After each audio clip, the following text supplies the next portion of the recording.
guys, welcome to Basic Teen TV. My name's Melissa. I'm Victoria. I'm Cindy. And tonight we have a very special guest joining us. Hey, I'm Ben. Nice to be here. Thanks for having me. Yeah, of course. Ben. We're excited to have you. I could not be more excited to be here. Good. Yeah. So tonight, we're so close to finishing season 3, you guys. But tonight we're talking about episodes 19, 20, and 21. And these are some heavy, big episodes, you guys. Yeah, there's a lot to unpack. There's a lot to unpack. Yeah. So, starting with episode 19, which is called Stolen Kisses. Ooh. So, let me just go ahead and say, from what I could pull from this episode, we have 2 major storylines and 1 minor storyline. So, the major storyline number 1, which I think is the biggest one, is what is the status of Joey and Pacey? They kissed in the last episode. And then the other major storyline is we see Jen being a jealous girlfriend. And then the other minor thing, which I don't know if we'll hit on it tonight, but Mitch and Gail. There's something going on with Mitch and Gail. But that's like the least interesting storyline. Yeah, you're right. The Mitch and Gail saga. Yeah. There are bigger things happening in Dawson 3. Mitch, please. These are going to be my for all of our That's it. That's enough from Ben. For all of our 10 listeners, Ben's probably going to throw down some pretty good puns for us tonight. Be a lot of puns. I hope so. Let's see how the night goes. Don't overpromise. So this episode they're on spring break, and Dawson and Joey and Andy and Jack were originally slated to go drive up to Dawson's aunt's house in the mountains. Jack bails at the last minute to spend time in this episode at all. To spend time with Dad. And then Pacey's friend Will Krudsky shows up out of nowhere. We don't really know. He's like his childhood friend, maybe from Capeside, and he moved away. Yeah, he's everyone's childhood friend because Dawson and Joey remember him too. I was really confused about this guy.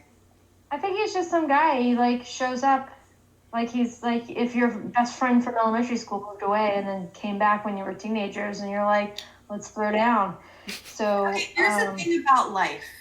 When I was in high school, I didn't maintain relationships with my best friends from elementary school. And now that I'm a grown up, I don't maintain my relationships with my best friends from high school.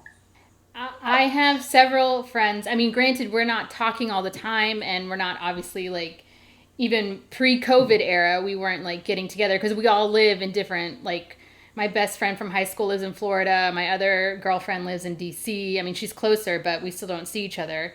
But I still have a handful of high school friends that I still communicate with. I have one, but I think the problem with this show is that it's once someone was a friend with another person, they're always a best friend. But these are teenagers, they're kids, and they grew up in a small town, so they just cling to each other. I mean, even this group, as we'll get into in this episode of the podcast, is very incestuous. So not only are they friends for life, but they're also lovers for life. Yeah. Except without the fucking. Not everyone's a bridge burner, Cindy, like you. Not everyone burns every bridge they've ever had. So apparently going to Aunt Gwen's for spring break is a tradition for Dawson and Joey. Aunt Gwen is played by Julie Bowen, who is now famous from Modern Family. She's the mom. Oh my God, that's her. Yeah. She was in Happy Gilmore. Oh, I didn't recognize her from Happy Gilmore. She's probably the same age as Andy. Seriously. Yeah, probably was. She probably is, yeah. So Ben was blown away by the fact that the actress who plays Andy is 10 years senior to the rest of the kids in the Capeside gang who are at this point in their early 20s, 21, 22. Guys, Ben was correct. Andy was born in 69. Julie Bowen was born in 70. So Andy's older than Aunt Gwen? Oh my goodness. What is this show? They were probably out getting hammered after they filmed. They were, can you believe these teenagers we're working with? Where did we make the wrong turn in our acting career to end up being co-stars to these children? Dawson's Creek was like a huge show at the time, even though I never watched it. So it was probably a good pick for them. So they're going to Aunt Gwen's for spring break, and Pacey and Joey are really awkward around each other. And there's some pretty like awkward things that happen at Aunt Gwen's house. Like there's karaoke in the living room, and early on in the, as soon as they arrive at Aunt Gwen's, they're like having brunch or breakfast around her table. And she kind of tells the gang like what they can do. She's like wrangled Dawson and Joey to do something with her, and kind of tells Pacey and Will and Andy like what they can do, that there's this billiard bar that they can go to. She sends them into town to go to a bar. Yes. Right. And they Pacey and Will like pool shark some guy. Yeah, they hustle a really old dude. I mean, by comparison, like a really like old rednecks that could kick their ass. Yeah. Exactly. That's what I said too. Yeah. Andy's like really pissed off about it afterwards. She's like, I can't believe you hustled those guys. And they're like, she's like, it's immoral. The judgmental moral righteousness of these characters is like so annoying. I'm like, what? And then they're like, here's your cut. Here's your cut of the swindle. And she's like, Then she turns it around. Right? And she takes the money. She's like, oh, okay, all right. I mean, this is a girl who stole the answer key to the PSAT. Yes, that was the other thing I was thinking too. I'm like, why is she being so judgmental? She just stole the PSAT key code, and now she's gonna like, talk about how Pacey and she like turned herself in after she stole the. Well, she did. She ended practice SATs. She did. She felt so guilty about it that she like went to Principal Green and was like, "Kick me out of school. I'm sorry." Yeah. Right. Yeah. And before they even went to the billiards hall, she was like, "Don't you think it's kind of a phallic game?" Yes. And everyone was like, just ignored that comment, but like the writers felt the need to have Andy express that for some reason. I've never once thought pool was a phallic game. It's not. What a weird thing to say. Of course not. Yeah, and then Will, who's trying to like flirt with Andy, is like, "Oh, I can teach you," and she's like, "Oh, you can teach me how to hit some balls with a stick," and he's like, "Yeah." Like, isn't that what all sports are? Hitting balls with sticks? Like, chill the fuck out, bitch. Anyways, her and Joey are both the most judgmental, crotchety, bitter teenagers that I have ever encountered. I'm like, girls, lighten the fuck up, because you know what? It only gets harder from here. So if you find fault with everything in your life now, you will not make it to 30. Like, just you need to relax. Yeah, Gwen and Andy were probably saying that on the set. By the time you make it to our age, honey, you regret those decisions. Chain smoking outside of the studio. Yeah. Good luck with life. All your mistakes are ahead of you, sweetheart. So, at one point during the living room karaoke scene, Dawson and Joey get up and sing this song, which turns out to be like the theme song of the episode, which is Daydream Believer. Okay. First of all, I had a lot of questions about the aunt in the first place. Like, As did I. She's been classified as like a free spirit who paints, and she painted this thing of Dawson and Joey, and she has horses, and she like does yoga, and she does interpretive dance as she's painting. Like, they walk in on her doing some like interpretive dance and she's painting, and then she also has a karaoke machine in the house. So, like you said, it's Sleepy Jean by the Monkees. Oh, I thought it was Daydream Believer. That's Cheer Up Sleepy Jean. Oh, what can it mean to a daydream believer and a homecoming Whatever. queen? It's the same song that we're talking about. And Right. Well, the like song you is called said- Daydream Believer. I looked it up. Okay, but it's the Monkees. Right, by the Monkees. Right. And they perform the song and then continue to play it. Yes. Like different versions of it during kisses Four and times, during like right? four times. Yep. fucking times. And I was It's the like, theme song of the show. Yeah, it was a theme song of this episode. what does it have to do with anything? I mean, nothing other than I can only assume that this might have been because karaoke seems to be a thing that happens every time you go to Aunt Gwen's, and so what I can like assume is that this is the song that Dawson and Joey sang every time they were at Aunt Gwen's. Yeah.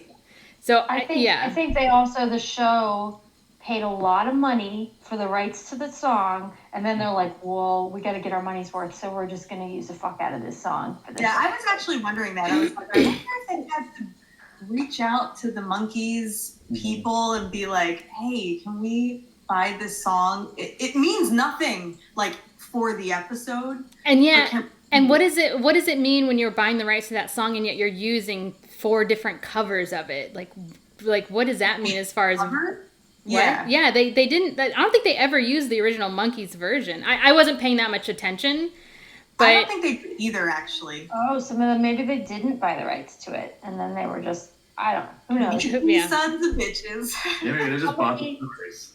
Somebody who produced this episode likes that song and just wanted to work it in everywhere they could. And The song itself doesn't have anything to do with anything that's happening. Right, unless they were trying to connect it to their childhood. I think that's the only like meaning it has, was that it was just the song that Joey and Dawson sang all the time, every time they were at Aunt Gwen's. If they like had to buy the song, the rights to the song or whatever, something tells me it might not be that expensive. Because like when I was in high school, the Monkees were playing the Poconos, and I went with my mom. Like that was their current setup. That's sad. Not even Vegas, the Poconos. Poconos. Yeah, that's sad. Yeah. So I saw them. They were like 70 years old, singing Daydream Believer in a venue in the At Poconos. like Foxwoods. Yeah. Even if someone covers a song, don't those artists have to somehow get permission to cover it? Probably. So maybe this show found that like workaround, and they just bought the rights from the cover artist. where they were. Yeah. Because they were like, well, this artist has already gotten permission from the Monkees, so ipso facto, we got permission, right? If you say yes. Yeah, probably. Whatever parents' basement these cover artists were living in, they were probably like, yeah, take it. $50, fine. Do it, use it. Yeah. Yeah.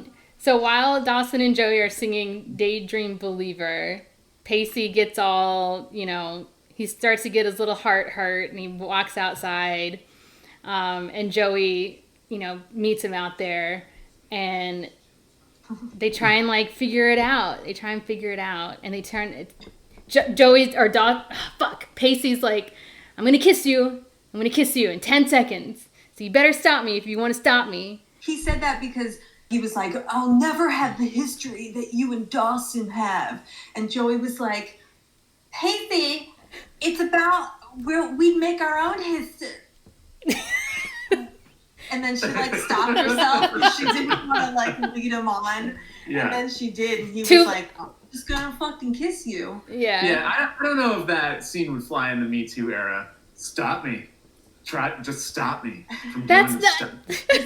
I don't think. Yeah, that's true. I was gonna say, Ben, if you've been watching all the episodes like we've been watching, there's a lot of shit that happens in this series that would not fly today. Like so much shit. Yeah, it's a little racist. It's a little Me Too. Yeah. There's some 90s values all over this show, which weren't great values. Yeah. Yeah. This is all pre 9/11. Pre 9/11, Me Too. Women were women, boys were boys. Yeah. It's the late 90s. Yeah. Golden days. The golden years. So leading up to this scene, Dawson's aunt sort of inserts herself into the situation because she She was getting on my goddamn nerves. Yeah. She was being a real Budinsky the whole time. A real Budinsky, yeah. She's like, why? Because, like, Dawson and Joey, like, basically, like, lay it all out for her. Like, what has happened so far. And then once they tell the whole story, then she's like, so why aren't you together now? And they're like, but what they don't know is that it's, like, Pacey's the reason that they're not together. But Dawson doesn't know that yet because he's got his head up his ass. He doesn't see it. Oh, well, and then it was Aunt Gwen who runs in on them kissing outside. Right. So then that was my point. So then they start kissing, and they seem like they're into it, and they stop, and she's like, and she's like pissed. And then Pacey's like, I guess I'll go back inside and sing more karaoke because that's really what I want to do right now.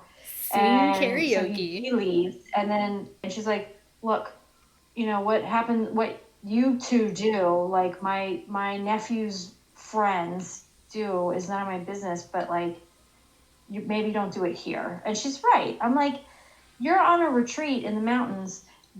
Both Joey and Pacey are there with their ex-girlfriends, boyfriends, whatever. Their exes are also there. Their little friend group that they've like dated already. Maybe explore your feelings like on your own time, not when you're like on a trip with like your friends / exes. I don't know, where like that now you can't, if it doesn't work out, you can't escape, or like, and then she was like, well, what if Dawson had seen you? Which is like a really good point. He was like going to take you out into the woods and fucking murder you. What was going to happen? Well, like, why was Gwen? This was what most of my notes were about when I was watching the episode. And again, I'm like somewhat new, but like, why was Gwen so invested in these children's romantic and sexual lives? Yeah. Like, no, that's a valid question, Ben. And I don't have an answer. I don't have an answer for you. Because I was asking the same thing. I'm like, what is Aunt Gwen doing? Yeah. I think the show tries to justify it because she presents Joey with like a painting that apparently she had made back in the day of like little Joey and little Dawson when they were like BFFs as kids. Which was amazing. So she's like, oh, I've known you guys for so long. So now she feels like Joey's like her little niece or something. But she's not. She's just some teenage girl that lives next door to Dawson. So who she makes out with isn't your problem. Or your business. Right.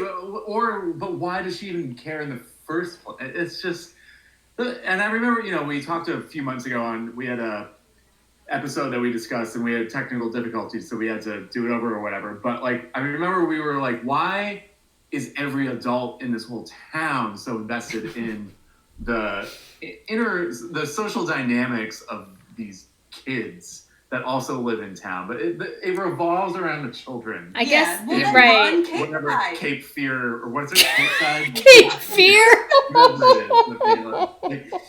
Why are the children in charge? They run. It's called, Ben, it's called Dawson's Creek. It's about the kids, okay? But I think, because they're just trying to enforce the fact that, like, Dawson and Joey have known each other basically since they were embryos. Like, and so everyone has, all the adults have watched them grow up together and like be best friends, and like obviously all the adults also know that Dawson and Joey had a relationship and were more than friends at one point. And now all the adults just want them to fuck. And now they're all just like watching, like they're like, creatures in a zoo. Like, what are they gonna do I next? really, really hope and pray that Dawson inserts his penis into Joey's vagina. You're all thinking. That's exactly what the adults are thinking. Yeah. I think they're like all the adults are pushing their values on them somehow. Like, oh, you guys are grown up together. You're destined for each other, which is mentioned a lot. And I'm like, in my head, I'm like, they're kids. There's no destiny. Right. You have no love destiny when you're in middle school or high school. Like, your brains aren't fully formed yet. You can't make that decision. As an adult who does have a fully formed frontal lobe, wouldn't you be like, oh yeah, I would hope that my child, or like the town's child or whatever, wouldn't just settle for the one and only person she's ever been in a relationship with. Like, I hope she get a lot of peen before she finds the right peen. And not just James Vanderpeen. Yeah, I said that earlier. You guys missed it. I just wanted to make sure everyone heard it. I was almost about to spit out my Prosecco. There's another scene that happens before this. It was after they played pool, and they're back at Gwen's house, and they're like washing a horse, and you only see it for a few seconds because it pans up to like Joey and Dawson in like the hayloft, like having a heart-to-heart. But they're downstairs. What is happening is that they are washing a horse like it's a car.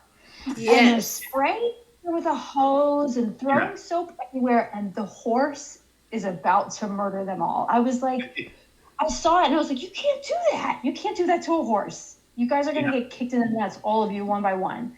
And you see the horse, like the actual horse, like starting to like buck and freak out. And they're like, let's just pan away. Yeah, it reminded me That's of not how you walk a horse. the gasoline fight scene in Zoolander. Like, get me up before you go. It was just this nonsense montage that they inserted to, like, I don't know, add levity to what was a previous, like, sort of serious series of scenes. Yeah. Really weird. Someone call PETA. As an animal lover, I was like, you guys are fucking Horse. torturing that horse. But so what ultimately happens with Pacey and Joey? I mean, like, they're just like, well, Pacey's been admitting it for a while that he has feelings for Joey, and he's just, I feel like he kind of just is like, it's up to you now to decide. You've kind of given me a hint that you have feelings for me, but you sound like you're still questioning it, you know. And then there's like one scene where like she pulls him back and like kisses him. Yeah, because she wants it. Because she wants it, yeah. I mean, Cindy, this should make you happy because now she's going after a different dong. It's not just Dawson's No, I know, and dong the right dong. Yeah. The right dong choice. So let's talk. I'm not positive on that because we haven't actually seen his dong. I mean, yeah. I mean, Cindy, just heads up. We're not going to see any dong on the show. You're just going to have to like take. I thought the next season was filled with dong.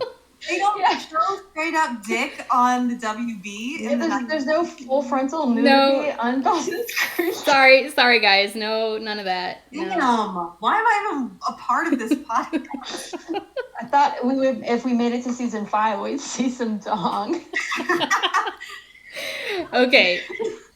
That's kind of where the Pacey and Joey storyline ends. So then the second major storyline of this episode is about Jen and Henry, and Jen shows a jealous side. Jen is the hostess at the Leary Fish House. I can't remember exactly what it's called. And Henry is the new busboy, apparently. And some random waitress comes up to Jen talking about how cute Henry is and how he is right up her alley. He's so her type of guy. And I was like, really? I was like, I know. Yeah. I was like, all right. Women interested in this person? I know, because that waitress looks like she's about 5 years older than all of them. And Henry... She's like 28. Right, and Henry looks like a baby. I was like... So she kind of alludes to that. She's like, oh, he's the kind of guy that you want to like take home and like give a bath or something. She has some weird fetishes that she was alluding to. I didn't and then she's like, and then part. jump in the tub with him. Oh, okay, right. Okay, now I remember that, yeah. Jen, so this whole scene, because in my head, I'm like, Jen, just tell her that he's your boyfriend. But then she says some weird shit. So I'm like, if some... woman said that about my boyfriend, I'd be like, oh, okay. Like, or what do you say? And then, like, you just let it go, right? You don't want to embarrass her or yourself, so you just let it go. But then it continues. Like, after that, continues. I would have calmly told her, I'd been like, just so you know, that's my boyfriend that you're talking about. Well, I wrote it down because I noticed it. She says, get your boobs away from him. And...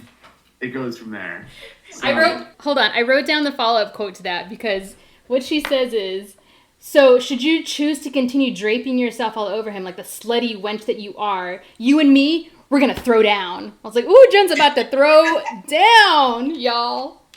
Who were the writers on but previous to that, like when Jen was pressuring Henry to tell her what happened, he was like, she offered me sex. Like what teenager speaks like that? And well, that's been a common argument since day one of this podcast, is that the dialogue on this show is not what any normal living in the real world teenager would say. Or adult. I mean, adults don't speak like this. True. Nobody talks like the people on this show talk. Yeah. But yeah, so that all these scenes at the restaurant are sprinkled throughout the A storyline with the rest of the kids at the mountain house or whatever. But yeah, the whole time, this other waitress is like flirting with Henry, and Jen is just like stewing. And then Henry's like, oh, this waitress is flirting with me. And Jen's like, whatever, I don't care. I'm not jealous. She's clearly jealous. Yeah. But she doesn't say or do anything about it. And then Henry comes to her and was like, oh, she offered me sex. And he's like all nervous. And she's like, why are you shaking? He's like, well, no one's ever like offered me sex before. And then she's like, you know what? Just go sleep with her. And I'm like, and he's like, but I don't want to. Like, I'm just saying, like, Henry's just like, would you just, and he's like, I told her I have a girlfriend. She doesn't care. And she's like, why don't you just sleep with her? And I'm like, hey, Jen, why don't you just go tell this girl that this is your boyfriend and that maybe she doesn't know. She doesn't know. I mean, if a woman came up to me and told me that they wanted to put Ben in the bathtub and give him a bath, I'd be like, actually, I 100% support that. I'd be like, give him a bath. Give me a bath. Fucking immediately. Mama. I don't want to know about you guys' weird, like, threesome fantasies. No, I just meant because he's like dirty a farm animal. Aw, poor Ben. Damn. Yeah, so Jen is like stewing in her own jealousy, and then it blows up when she approaches the waitress, whose name is Shelley, by the way. She's played by the actress Sarah Lancaster, who, from what I can tell from her IMDb page, has just done a lot of like Lifetime type movies. She was on Scrubs and like Boston Legal, and it just seems to have done like bit parts on other stuff, including also Dawson's Creek. And that's where Jen like approaches her and says like, you know, like the slutty wench that you are, you and me, we're gonna throw down. I was like, whoa, Jen, throwing some fighting words. And she does this. They're at the restaurant. They're not in the kitchen or like in like walk-in freezer. Dining room in front of all the you guests. Know what Shelley says to all this? She says, "Why didn't you tell me he was your boyfriend?" That's all she has to say because that's all she can say. Right. That's right. Mm-hmm. And then Jen's like huffs and like storms off. Like, and then why didn't you tell her?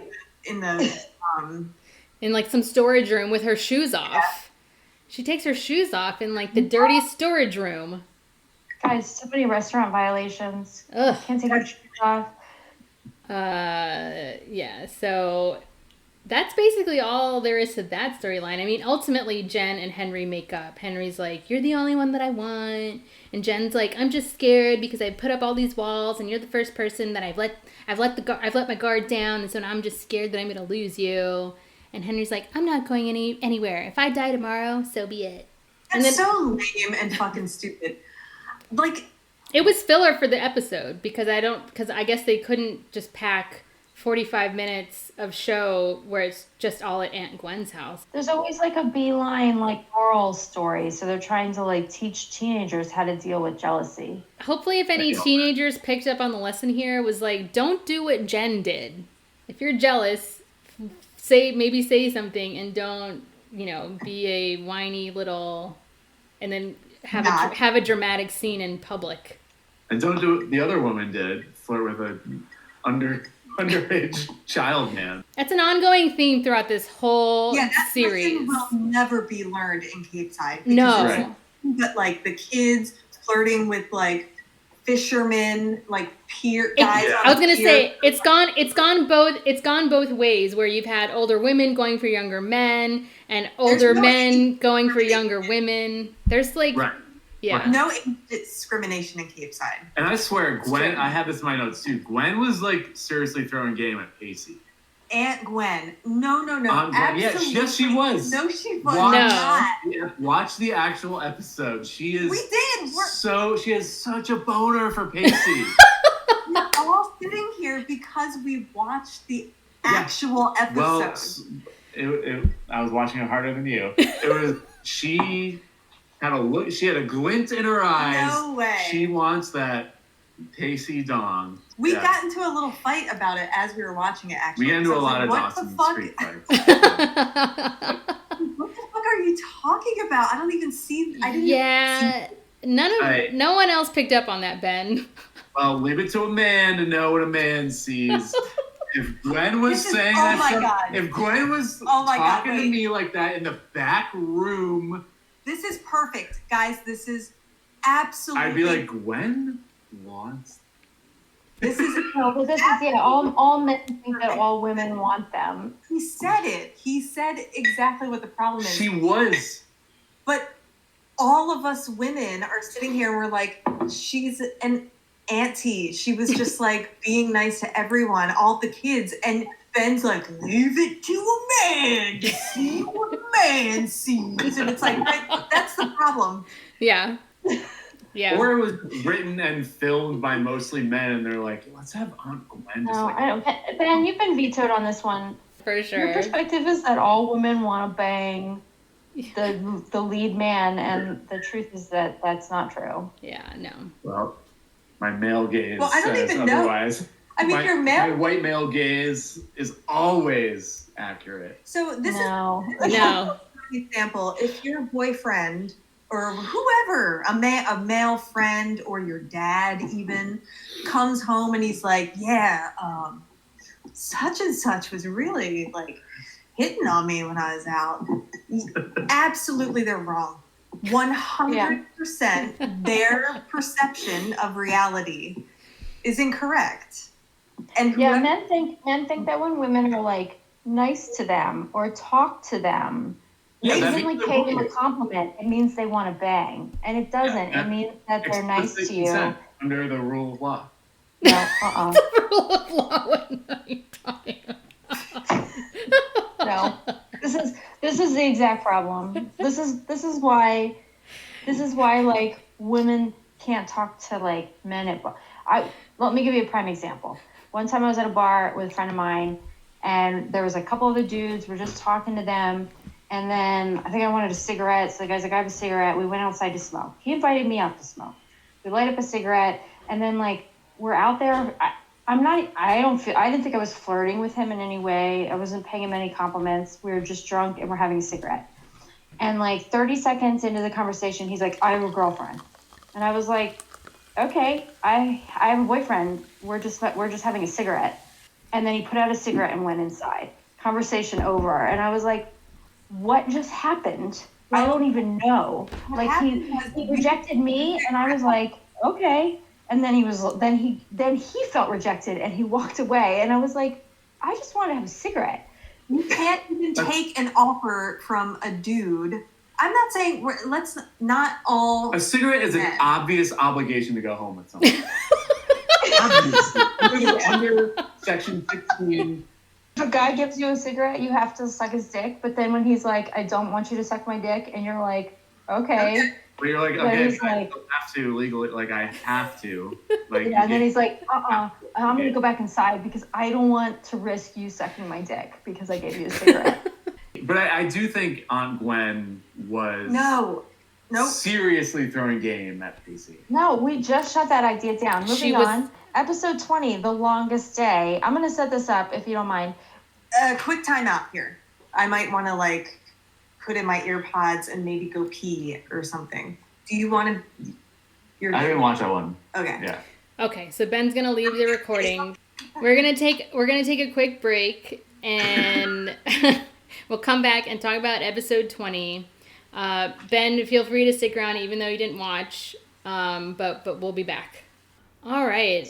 And we're back, right? Are we back? Are we good to go? Yes, we're back. Okay, we're back. So Episode Victoria, 20. yeah, you're going to set up episode 20 for us, so go ahead. All right. Episode 20, The Longest Day. Let me just set this up. This episode replays the same day 3 times from like 3 different perspectives. First we see Pacey, and then Joey, and then Dawson. And I'm going to admit right now, I got a little confused at first because it played the first perspective and then it started back at the beginning. And I thought that there was something wrong with my Hulu. Me too. I restarted the app and I was like, what the fuck? And I was like, why can't I? And then I was like, oh wait, this is on purpose. I want to add in. There's maybe like a 4th perspective, which is Jen, because at probably a quarter or 3/4 of the way through the show, you know, it doesn't come back to that same opening thing, but it comes back with Jen and Dawson. And we'll get to that, but. There, I guess there's a slight 4th perspective, which might be Jen. And I'll admit, I was a dum-dum. I did not pick up on these 4 different perspectives things. I just thought I knew it was the same day, and I just thought that every time that they went back to the beginning, they were just showing us a little bit more of what happened, and a little bit different. Well, I guess, different perspectives. Now that I'm saying it out. Now that I'm saying it out, I know. Now that I'm saying it out loud. It was a weird, I guess that's why they called the episode The Longest Day, because the theme of this episode, basically what happens over and over again is that we see that Joey and Pacey are like indulging in their feelings for one another by making out a lot, and that they are in like the lobster's hut. They need to tell and they're struggling, right? And they're struggling, and like also Andy, and they're struggling they're mainly struggling on how they're going to tell Dawson who it should be to be the one to tell Dawson. Should Pacey tell Dawson? Should Joey tell Dawson?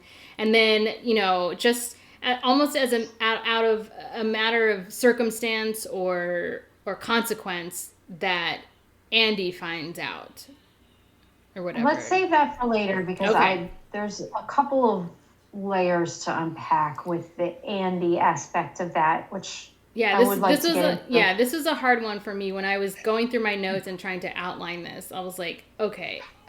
I thought about this. I was like, why do they choose to tell this story this way? And I think it's just it's like a basic conflict, and they really wanted to make it like extra dramatic and extra interesting, so they decided to like tell it 3 times, like 3 different ways. Yeah, I think they were just trying to make together. it like cinematic and interesting, and it's like a different way to present the episode.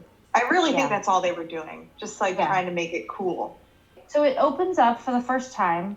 Each time it opens up with a boat scene. So Pacey has been spending time like refurbishing, like flipping some old boat. And it may or may not be seaworthy, but they're going to christen it. And so the whole gang has gotten together, including Dawson and his dad, and they brought a bottle of champagne, and they're going to smack this bottle of champagne over the boat. But it's not actual champagne. It's like cider. No, it is actual it's actual champagne. Pacey was surprised that it was actual champagne. And he's like, oh, you spent $15 on a bottle of champagne that we're just going to fucking bust. Ooh, like some shitty-ass Corbel. All right, so this first perspective is Pacey, and it opens up with Pacey and Joey like going at it hard in whatever like boat storage room they're in or whatever, and then we see Dawson and his dad showing up with champagne, and everyone's like, "Where's Pacey? Where's the man of the hour?" And then I don't remember what happens next. My notes are turning out to be a little disjointed, I guess. Yeah, this episode is going to be hard to talk about, but... Yeah, we can talk about the general story, though. So Joey is like, they're making out hot and heavy, and she's like, this is wrong, Pacey. We shouldn't be doing this. And then they talk a little bit longer, and they come up with an idea for, like, how they can get away with it, because Dawson's right out on the pier. So I think Joey sneaks out to pretend like she's at the library. Yeah. And then she's gone for a little bit, and Pacey comes out, and Joey waits like a couple minutes, right? And then she comes out to the pier, and she was like, "Sorry, I was at the library, like studying." I think that's the second time. That's like the second time that we are starting the day over again.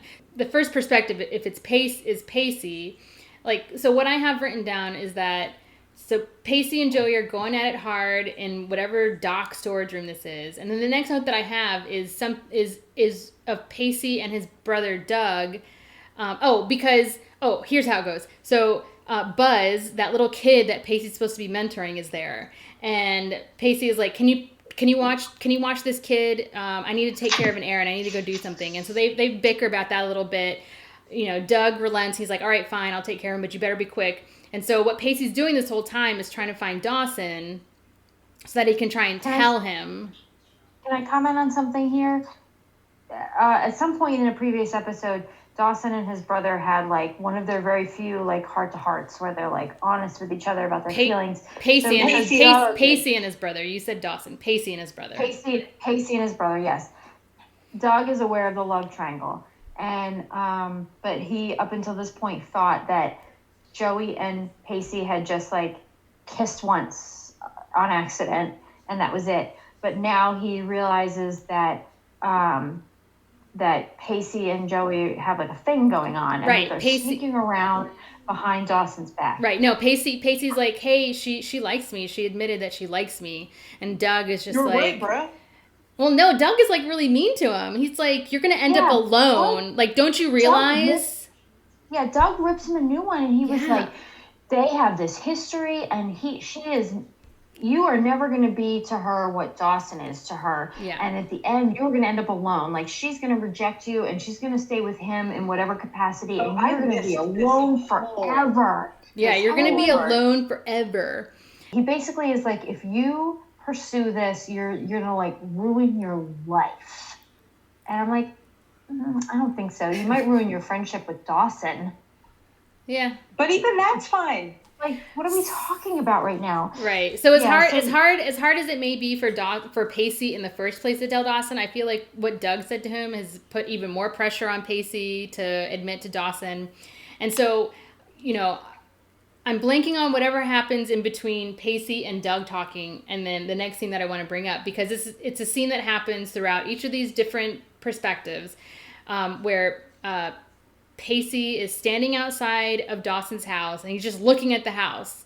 And I think Jen sees him like looking, and Jen's like, well, basically Jen's like, you gotta do it. You gotta tell him. And so Pacey's like about to go into the house, and then we see Joey run up, and she stops him, and she pulls him back outside, and she's like, I tried to tell him, and I couldn't. And Pacey's like, well, you didn't, you know, basically like, so you tried, but you failed, right? And then Dawson like walks out because he hears them or whatever, and he's like, what are you guys arguing about? And Pacey's like, we're trying to figure out how to tell you. There's an us now. We're arguing about us. Like, referencing Pacey and Joey, because Joey's there too.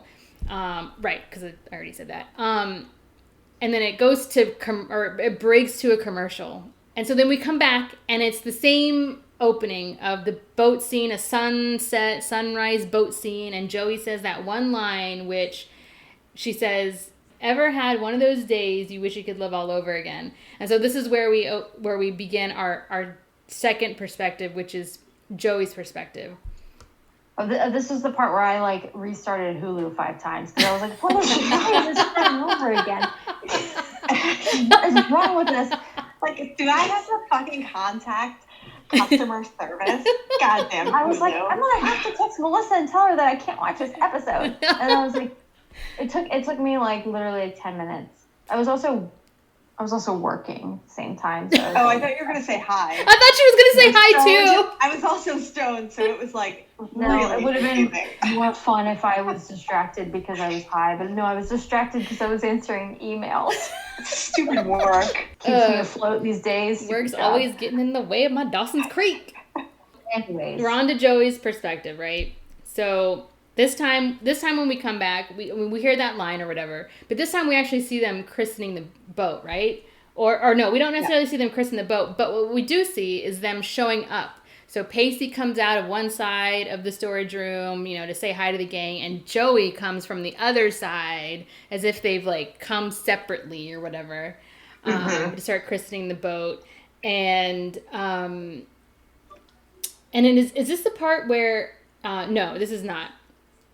And so kind of the next scene that we're at the library. And so Joey is looking for Dawson because he's overheard that Dawson's there or whatever. And then like Pacey and Andy have a little exchange. And Andy, in the previous episode, has admitted to Pacey that she has a little bit of a thing for Will who's still in the picture. We don't know how long he's going to stay in Capeside because he's just supposed to be visiting. But Will has asked Andy out on a date, and Andy admits to Pacey that she's going on a date, and Pacey's like, good for you, like, have fun. And then the next thing that we see is Andy approaches Joey, she's working on some like Watergate assignment or whatever. And Andy kind of goes on this like tangent about how she's just got asked out by this new kid Will, but she's, but oh my God, Pacey, and like, do I still have feelings for him? And how easy is it to move on? Blah, blah, yeah, blah. she's like, I like Will, but when I ran into Pacey downstairs in the library, it reminded me of all the things I loved about fucking Pacey. I don't understand this because she acts. I would get that if she hadn't seen Pacey in like a year, 6 months or a year, and she ran into him, and she was like, oh, I saw him again for the first time, and I realized I still have feelings. She sees him every fucking week. They see each other constantly. They have shitty school lunches together every single day. All of a sudden, out of nowhere, she like bumps into him in the library after his buddy has asked her out on a date, and she's agreed. And she's like, oh, I think I still have feelings for him. Yeah, so to me... Shut the fuck up. Yeah, Come on. to me, that was just a really weak attempt at pressuring Joey as to whether or not she should tell Dawson. Because then once she tells Dawson, that means the whole gang's going to know. And so not only is she maybe thinking about hurting Dawson's feelings, but now she's like, oh God, well, there's Andy too now. Do I have to worry about hurting her feelings too when this news breaks or whatever? And so I think the next thing that happens is that Joey has climbed up Dawson's window to talk to him, to try and tell him. And Dawson's watching the movie called The Last Picture Show, which I've never seen before.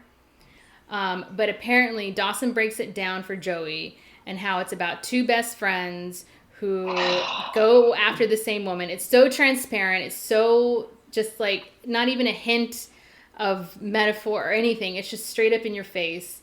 And of course, that stops Joey from telling him because Dawson is just like, I don't even know why I'm watching this movie. It's so depressing. It's also the first movie that they went to go see on their first date way back in season 2. And so it's basically just like a love triangle that goes really, really bad. And all the three main characters in The Last Picture Show end up being, I've never seen the movie, so I don't know.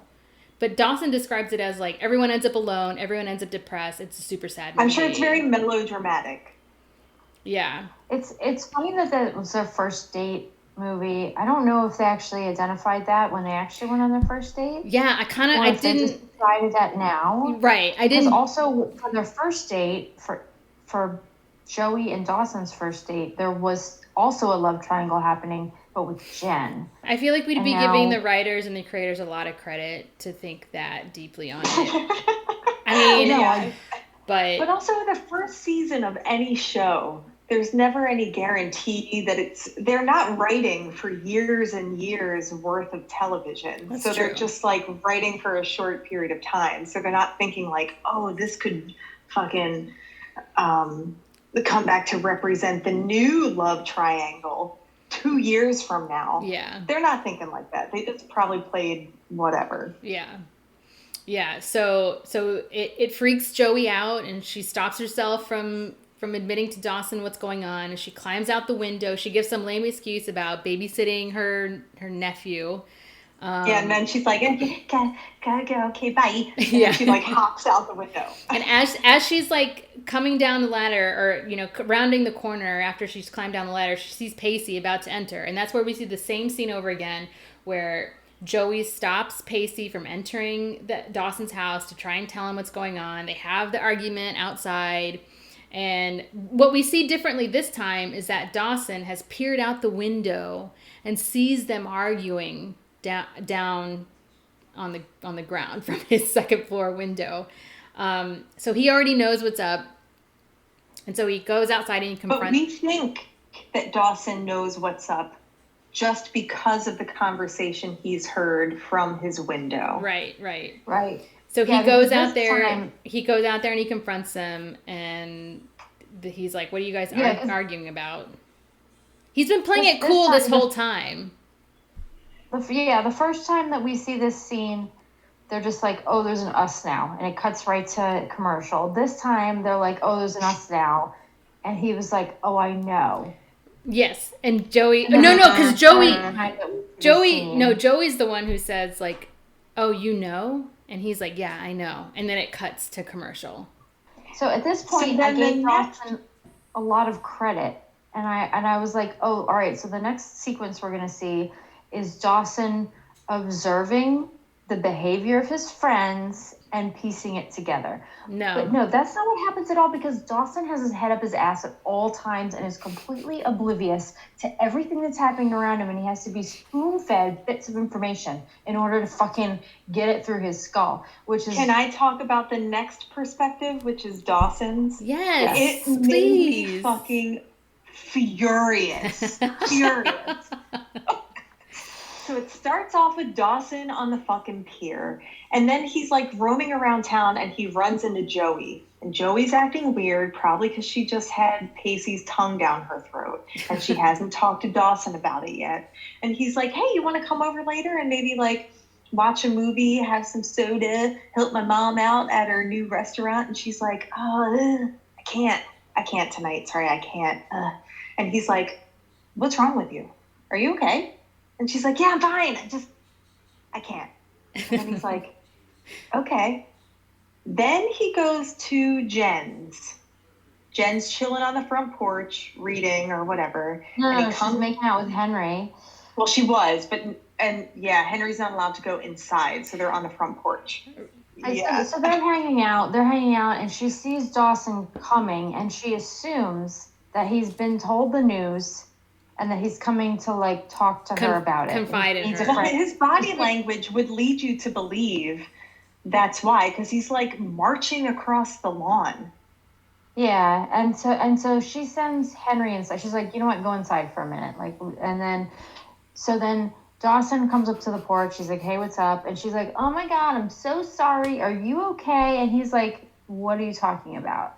And then she's like, well, you must be. And she keeps going on. Yeah, she keeps going. Like, bitch, read the room. Yeah. Read the room. But then Dawson goes, because she won't answer. He goes, what do you mean? What are you talking about? And she's like, did Pacey tell you? And he was like, tell me what?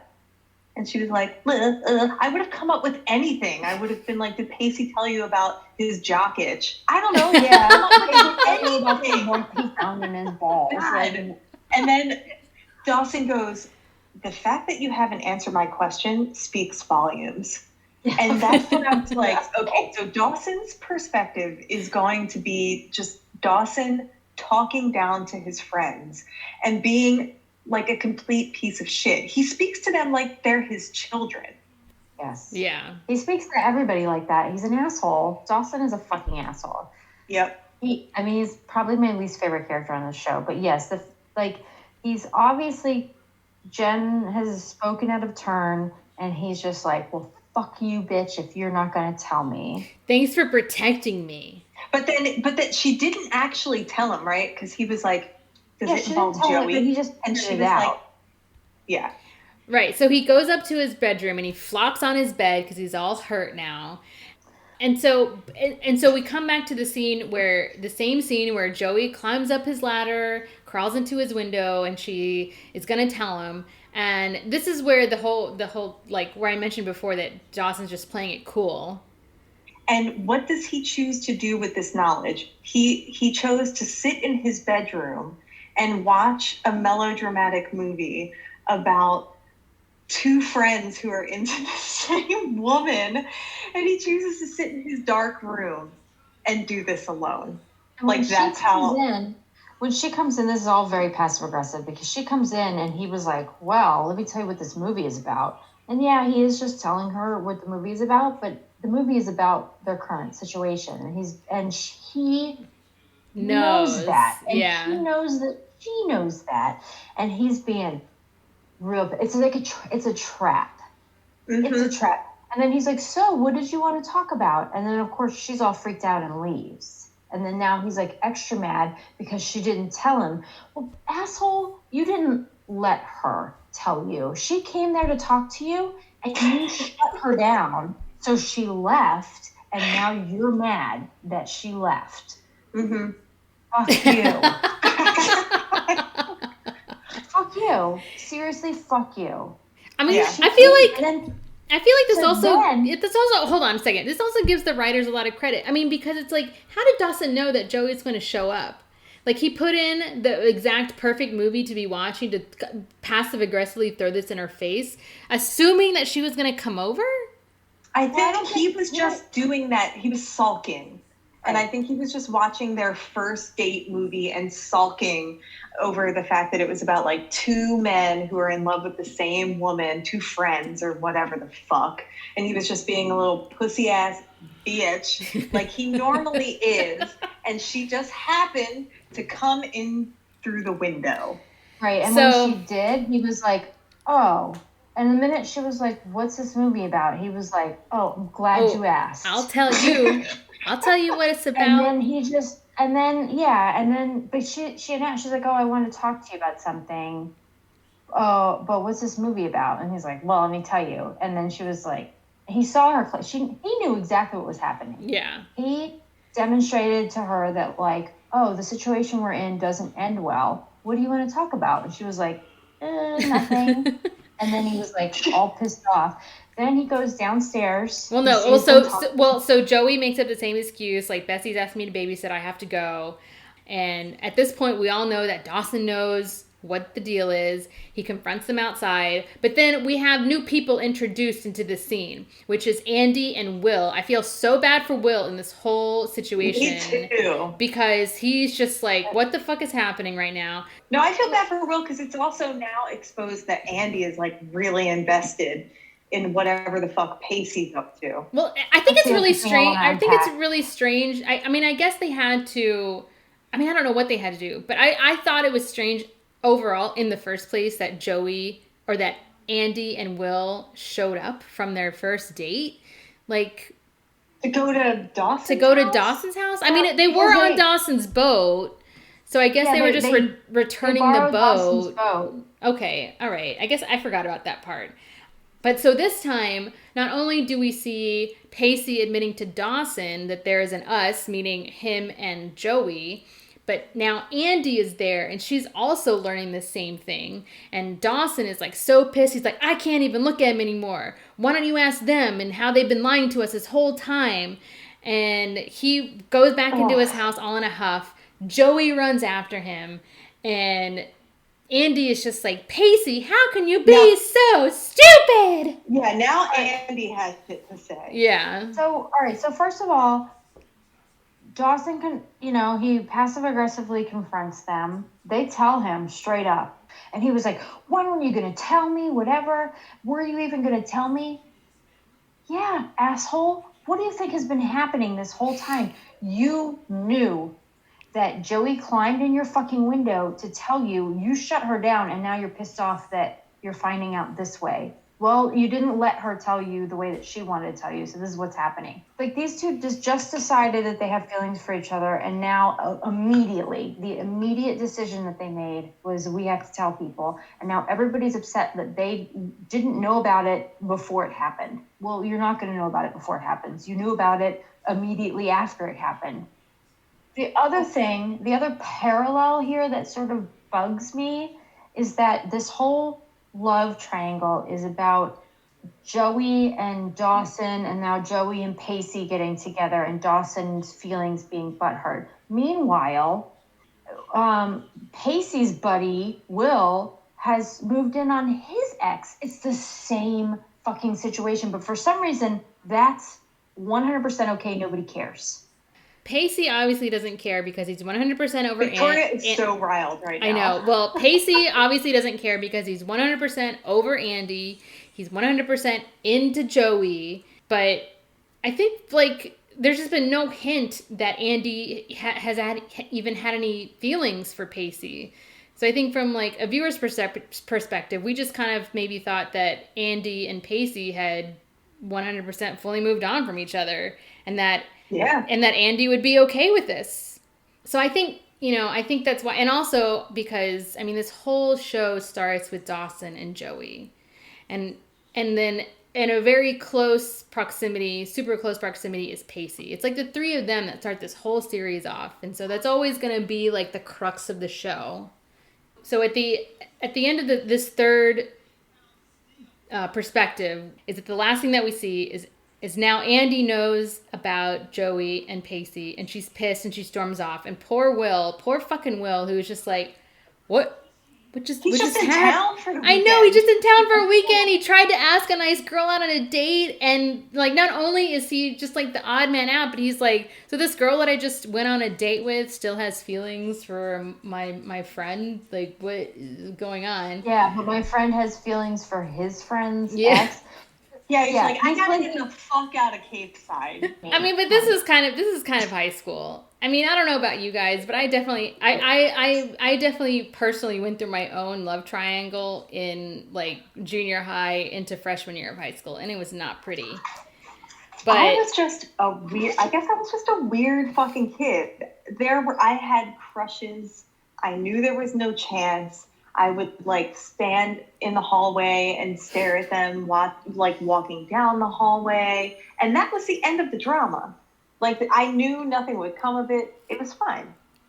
Yeah, I mean, it's just so much easier to stare at people from outside of the classroom. It is really, really strange and odd. I mean, I guess I just you were have a virgin in high school too, right? Yes.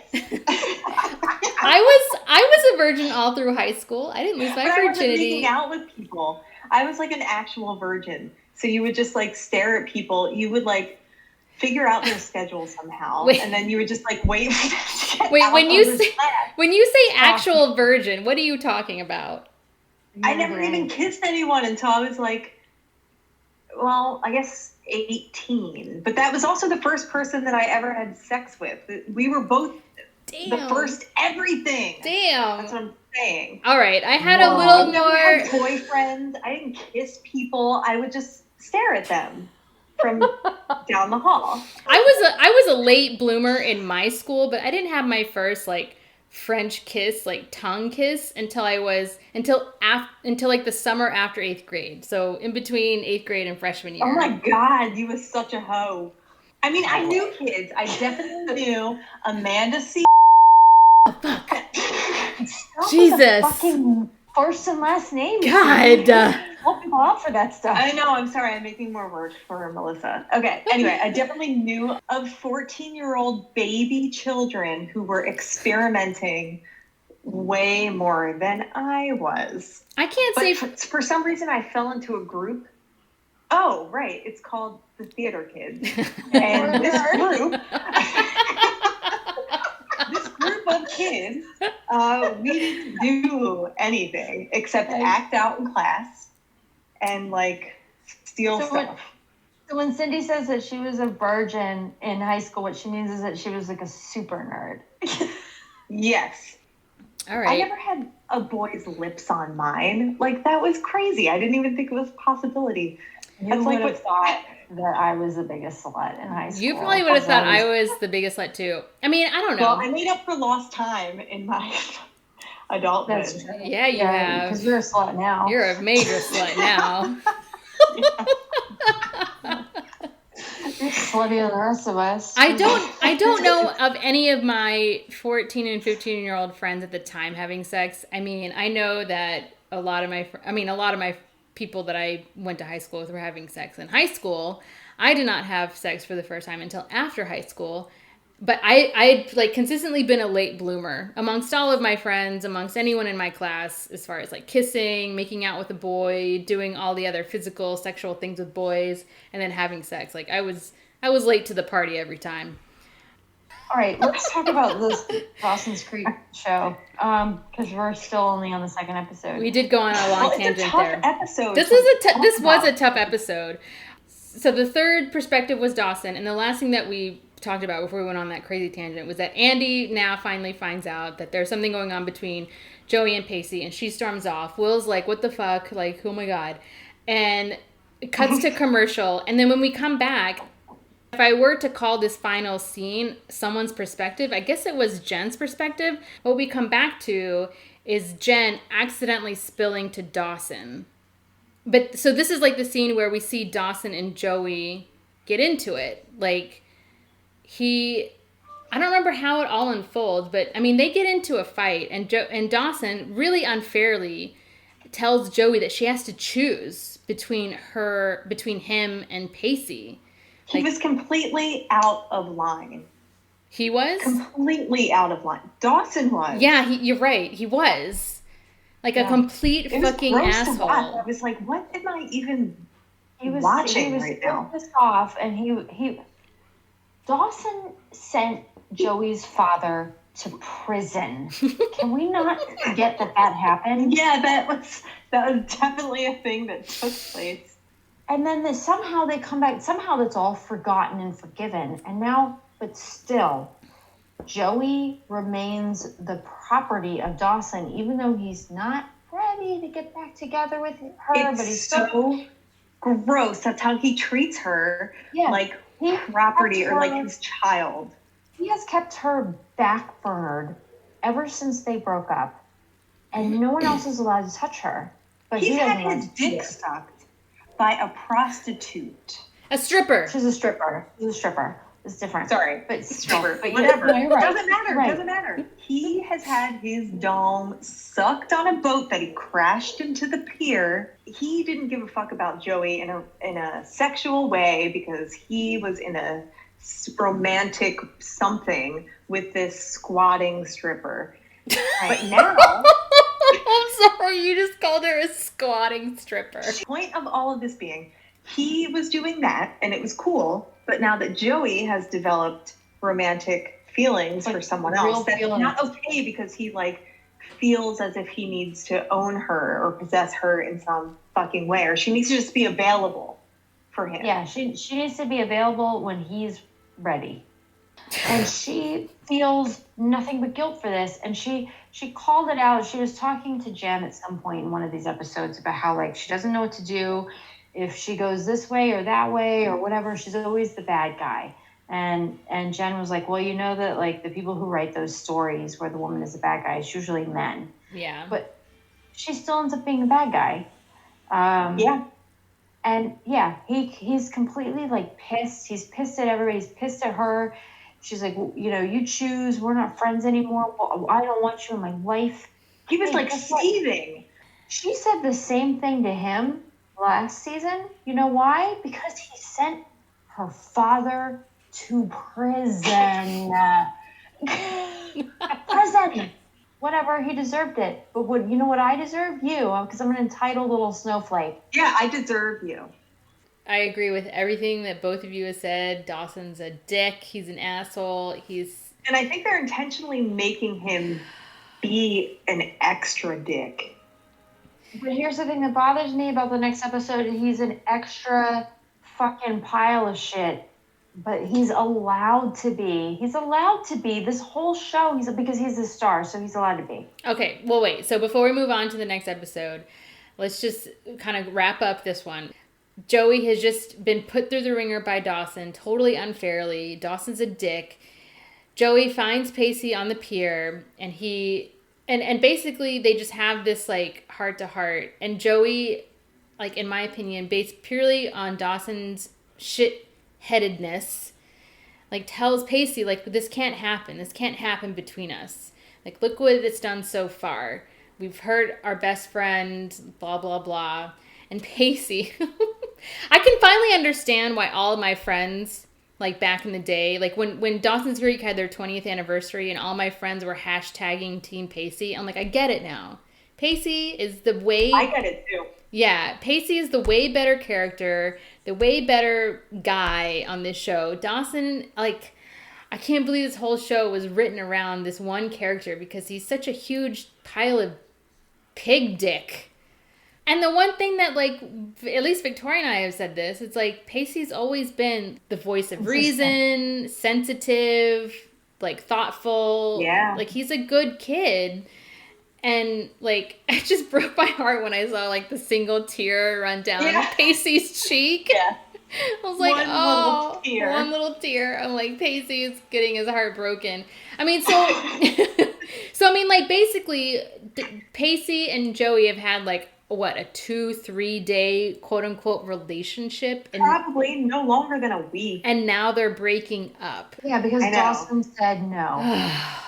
Yeah, Dawson said no. And because Dawson... Said, you're going to ruin everything. Yep. Is what he said. You're going to ruin everything. And because Dawson said no, Joey's being compliant, whatever.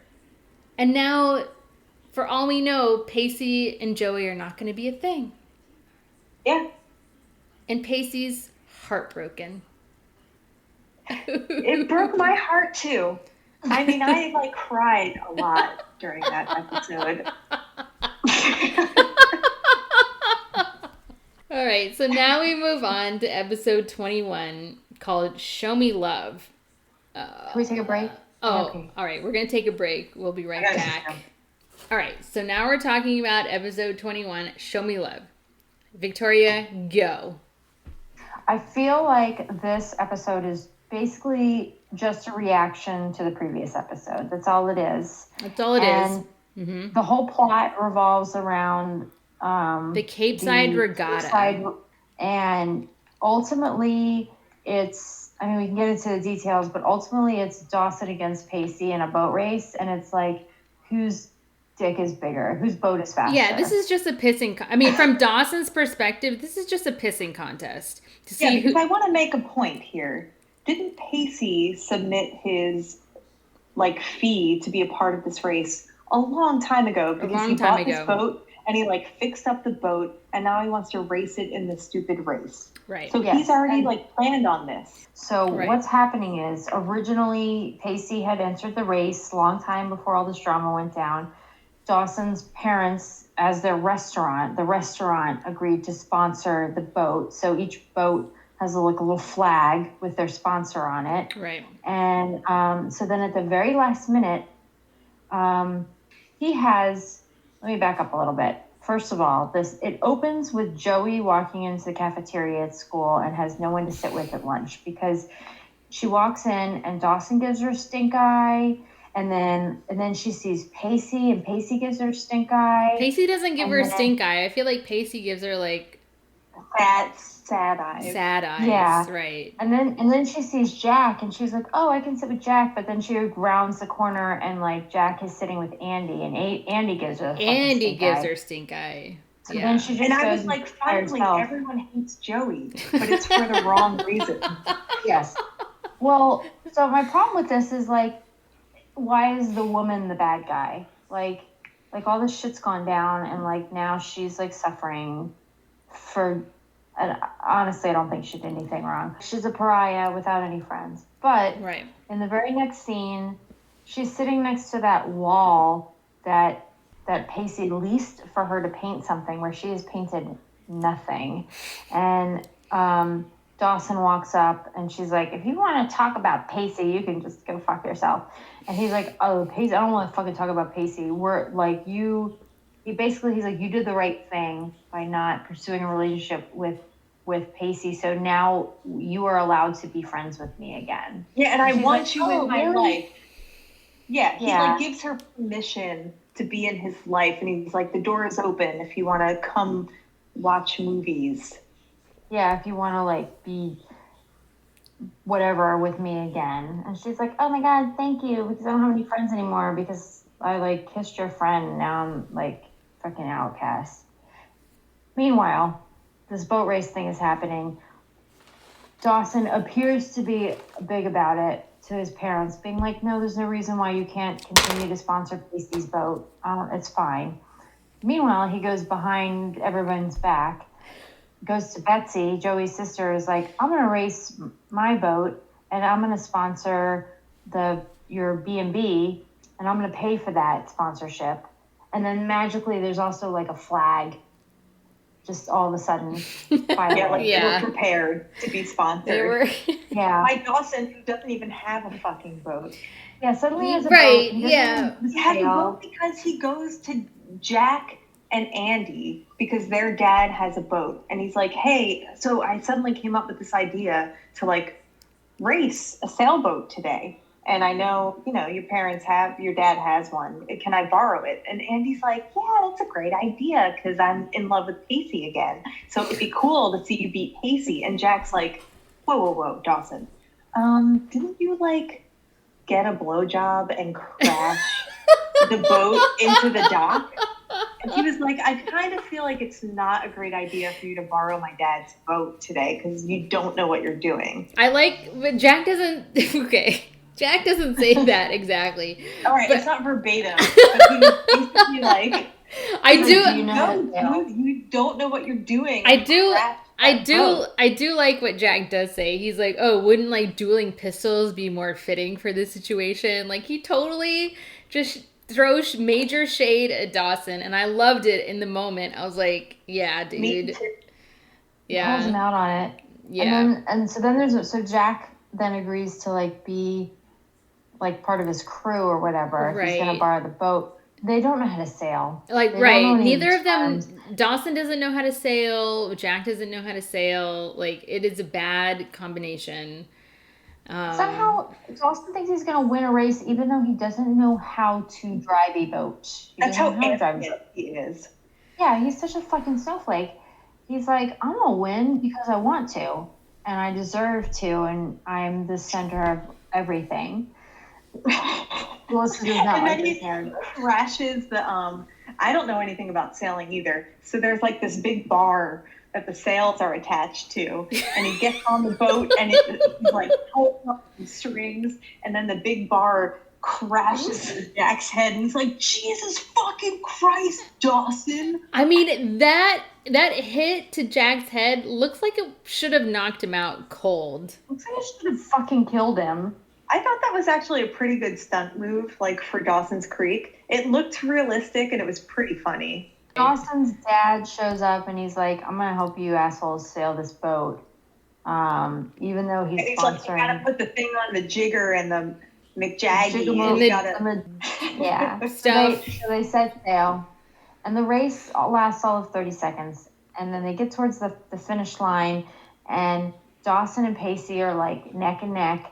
And Dawson is like, And there's some sort of like, I mean, I know that it's like safety, but it also like led me to believe that it's also just like etiquette in boat racing that you keep 2 lengths between boats. And Dawson stay in is your lane. right, and yeah, one Dawson person has like a place to dock. This is the understanding that I got from it. One person has like a right of way, because they kept saying it. Pacey was like, I've got the right of way. And I was like, all right, so I'm learning something about sailing. All right, so one person has like the right of way, and he was supposed to dock in like this one particular little slot. which would have allowed him to cross the finish line first, thus winning the race.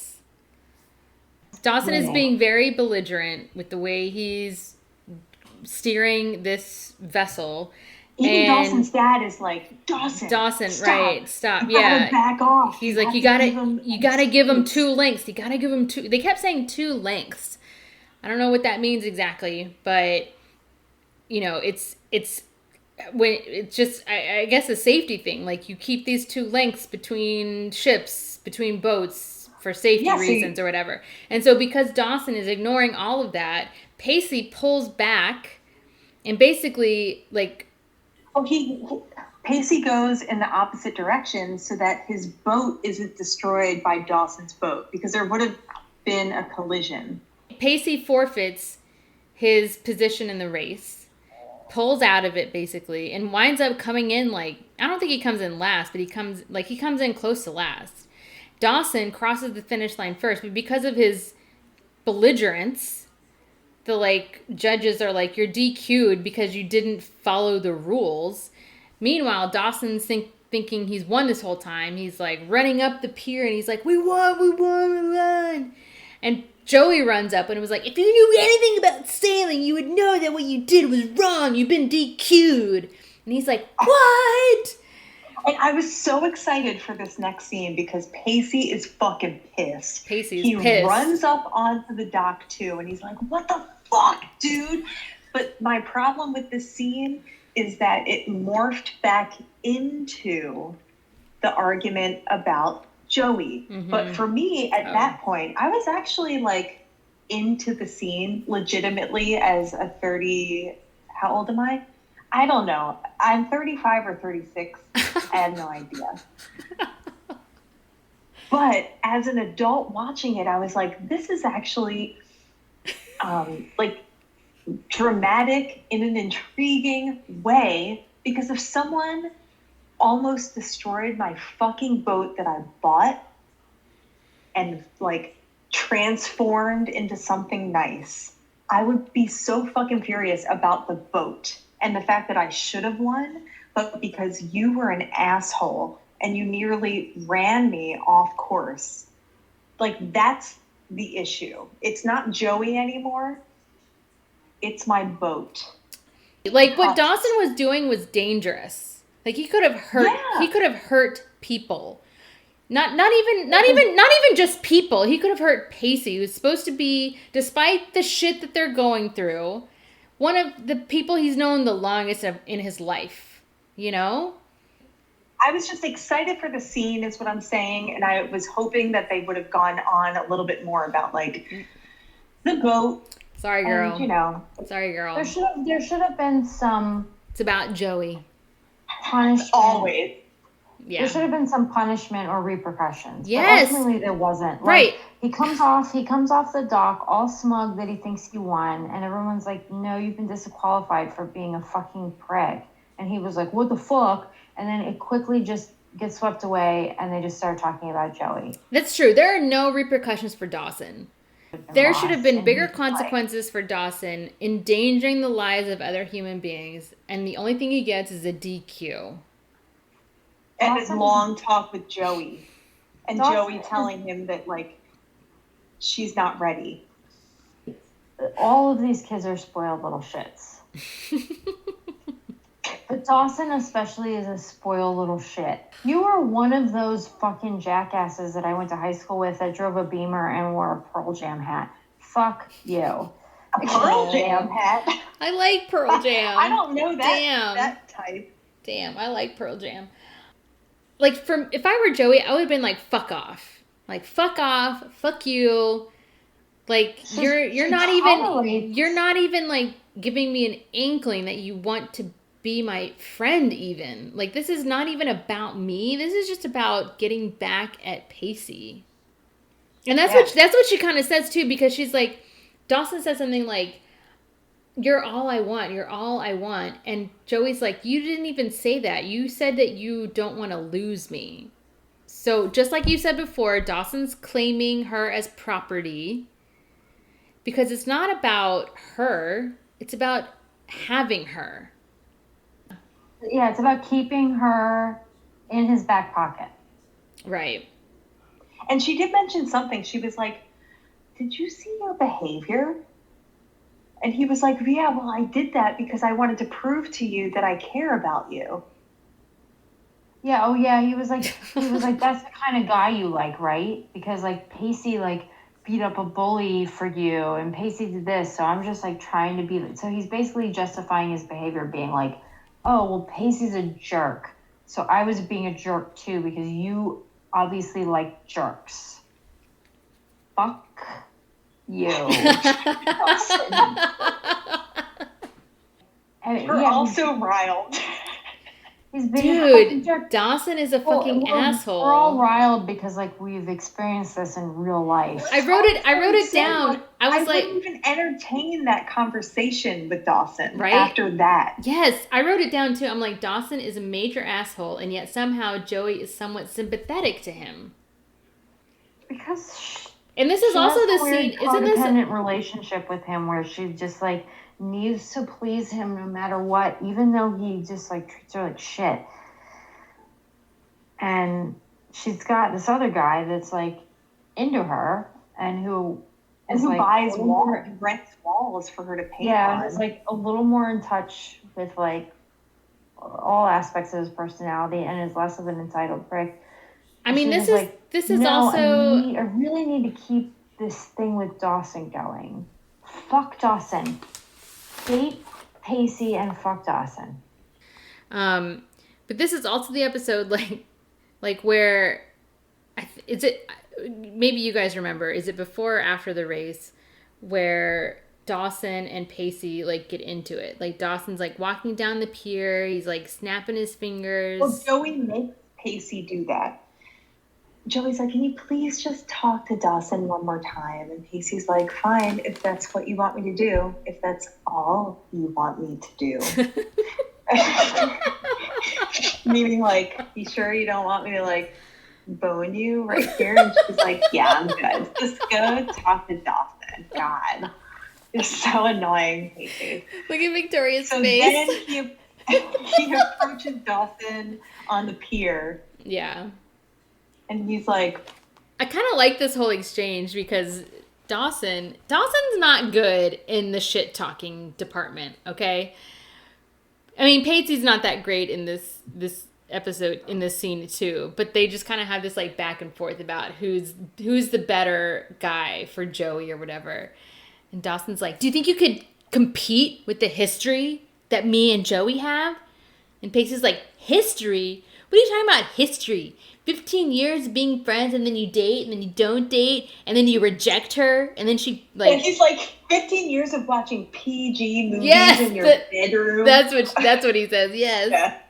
I'm like, it was pretty weak shit talk, but it was a lot better than Dawson's shit talking.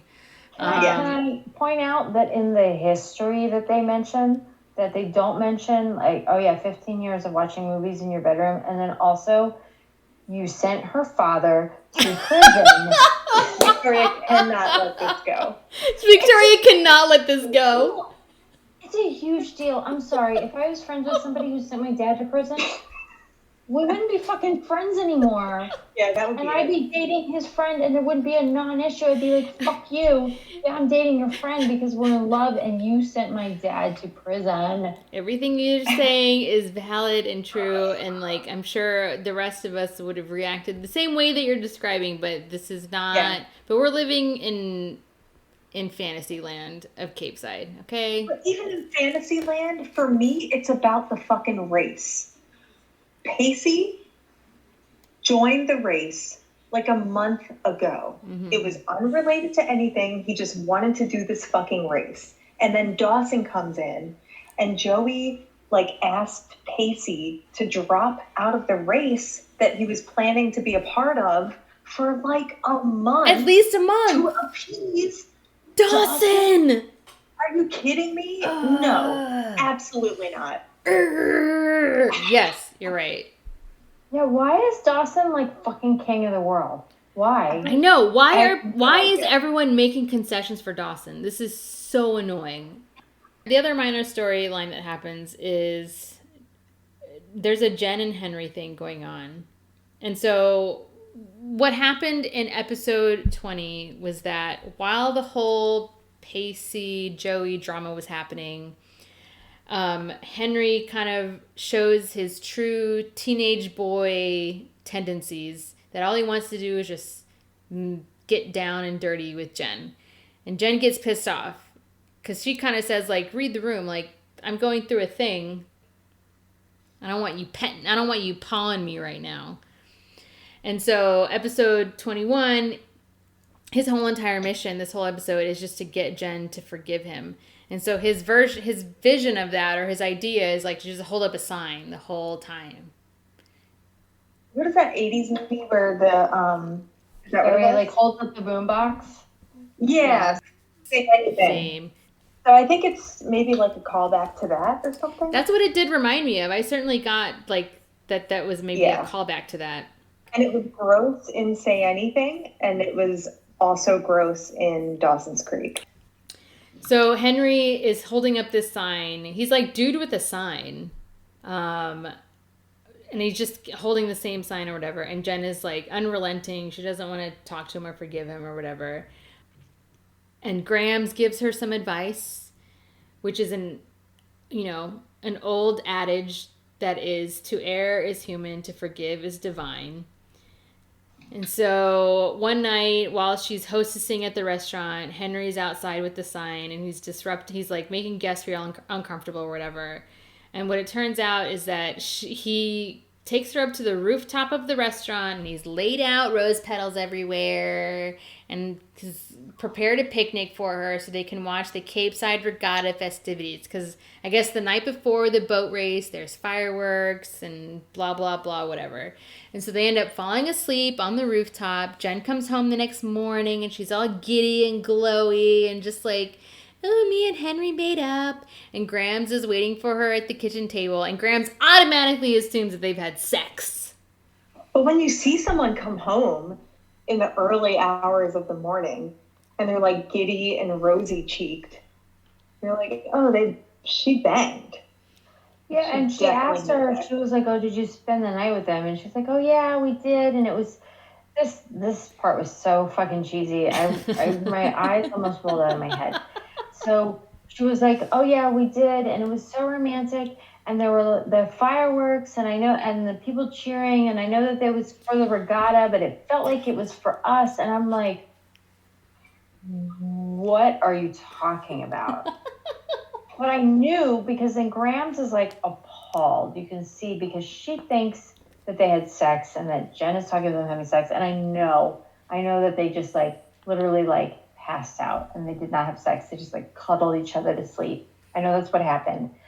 Victoria, I know all they did. Jen like doesn't correct her. Grams is like really pissed and she doesn't correct her. She's just like, well, because Jen assumes that Grams knows that she's grown as a person, that she's not that same girl that came to her house 2 seasons ago from wild New York City. I mean, it seems established because Jen was like a producer for a while and Grams had demonstrated that she understood that Jen grew up. I mean, I'll be honest, I was a little upset with Grams that Grams automatically went to Jen having sex. I was like, Grams, come on, you've seen Jen. Like, she lives with you. You've seen her grow and become, a better person. And you're just gonna like think because she strolls in the next morning in the same clothes that she's had sex? Like, come on, Grams. Grams' stance has always been pious, religious, Christian. Right. Like, that's not going to change. Yeah.